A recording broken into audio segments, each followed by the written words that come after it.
So, you've got an interview for that dream job coming up and you want to shine. Well, you've come to the right place, because today we've got 8 tips that'll help you feel more at ease at the interview, be more confident, and help you answer those difficult questions. And by the way, don't forget to show up. You know what they say, 80% of success is showing up. Okay, so that's 9 tips for you today. 9 tips. And remember not to have any pieces of spinach between your teeth or anything like that when you see the interviewer. That looks really bad. Okay, so that's 10 tips. 10 tips for you today. A nice round number.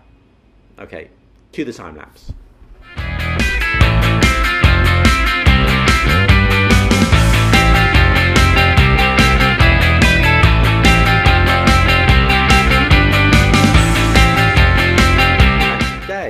We've got some top tips to help you get that job. And we've also got a bonus tip at the end, so stay tuned for that. Now, in this video, we've got some general tips about passing the interview.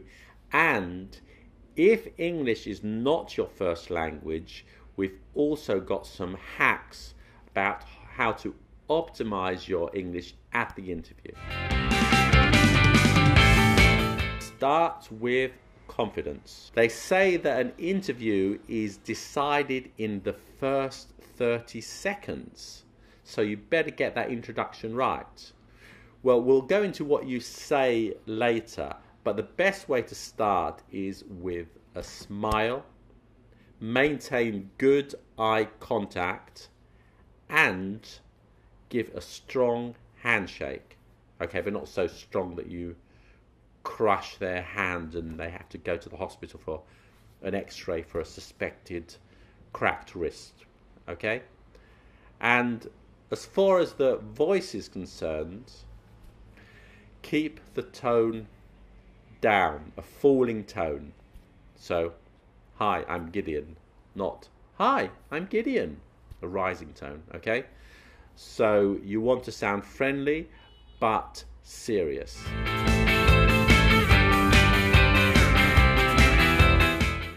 There is an old, much quoted piece of research that says that 93% of communication is non-verbal. And while that might be an exaggeration, it's certainly true that it's extremely important.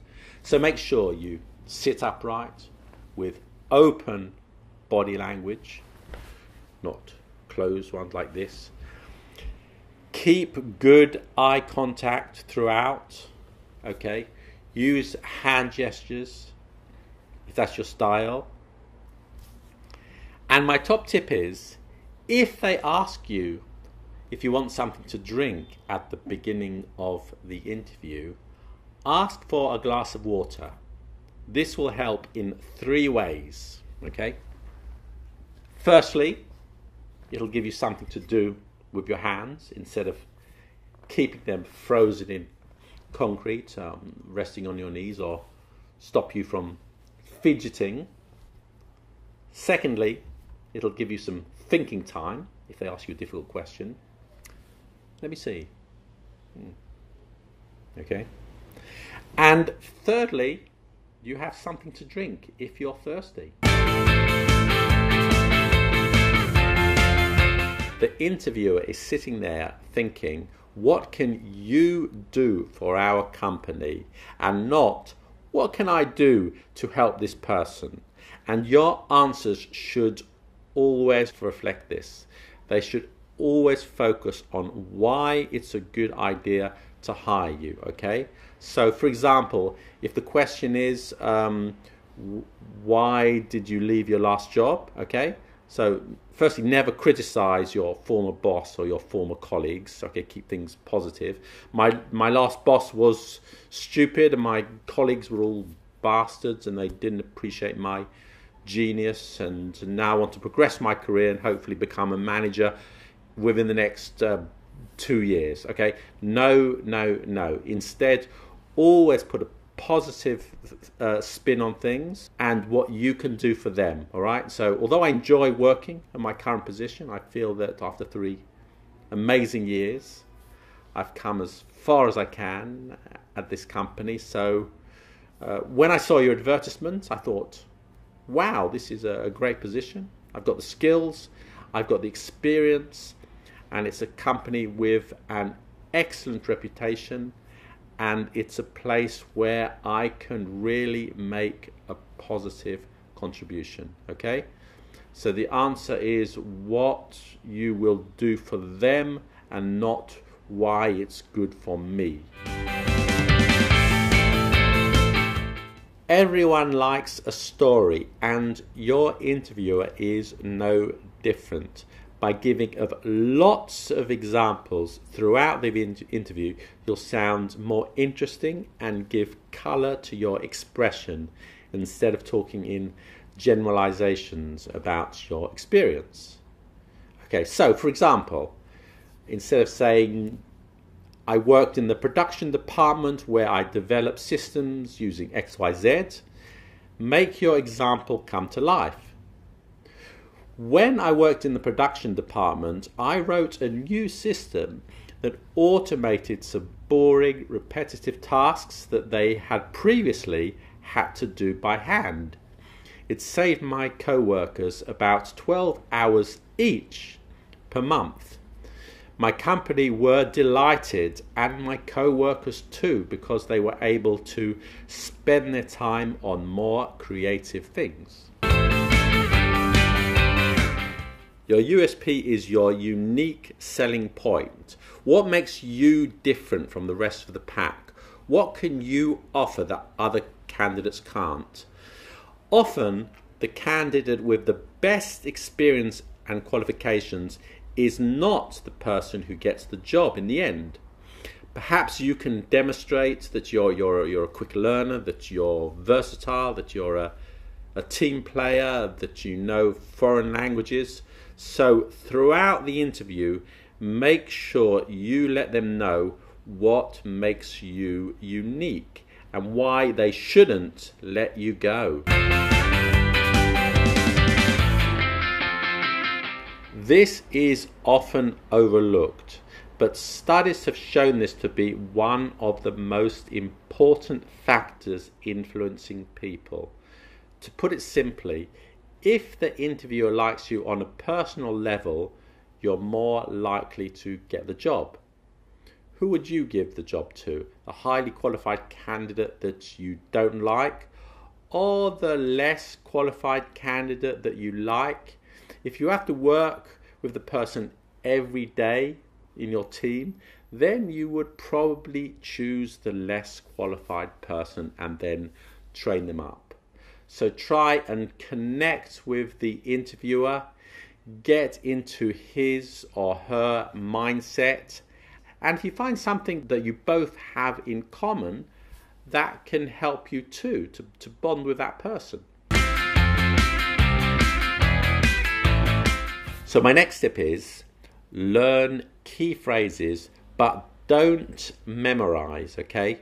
Do your research well, prepare for the interview, but don't memorize your answers. It won't work.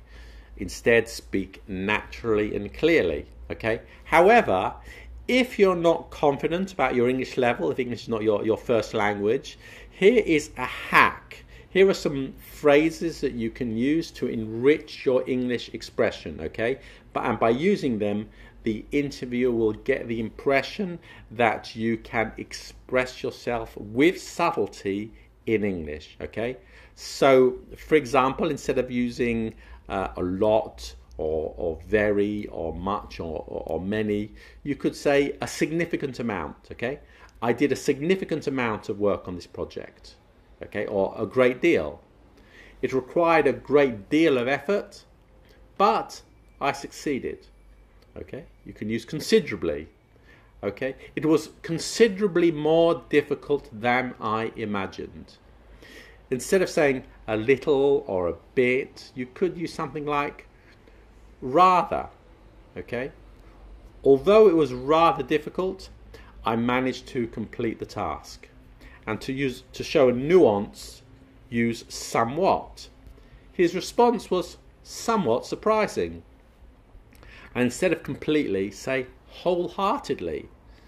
She thought that this was the best course of action, and I wholeheartedly agreed. Okay?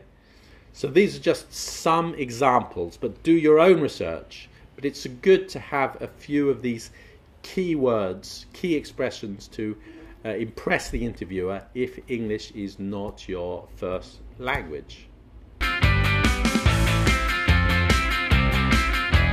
Now, if English is not your first language, you might be worried about making grammar mistakes. Well, you shouldn't be.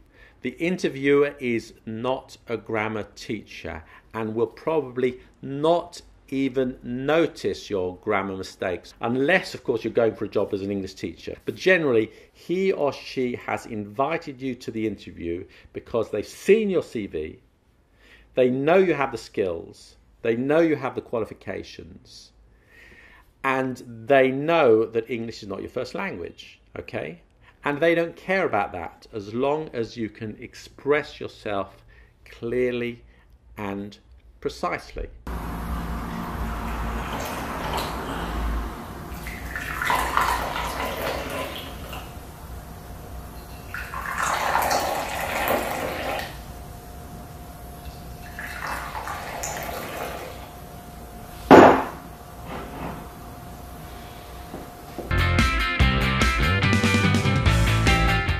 And here's my bonus tip. Enjoy yourself. Try not to see the interview as an interrogation, okay, but rather as an interaction between two people in the same field. So have a good conversation, emphasize your friendliness and enjoy yourself. If you manage to do that, okay, you'll come across as more relaxed, more affable, and they are more likely to want to work with you. So there you are. If you have any interesting interview experiences, then put them in the comments. And thank you for watching. And when can I start?